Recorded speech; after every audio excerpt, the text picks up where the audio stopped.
Sorry guys, wala akong boses ngayon. Ganito lang talaga kalakas yung boses ko kasi nga namaos ako. Kasi nga no January 3 is nagbanting kami ng Montalban Rizal. Tapos, konting inuman. 2 days kami dun. 2 days. Ito yung video. Wait lang po.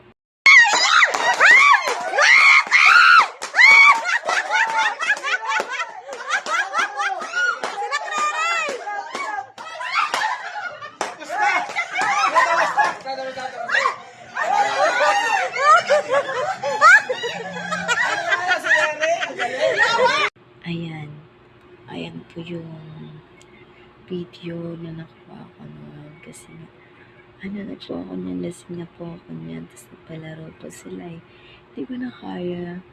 And guys, support niyo po yung account ko dito sa YouTube para tumaas lang po yung ko, help na lang po. Thank you po so much. Pa-subscribe and follow na lang po. Maraming salamat. Love you.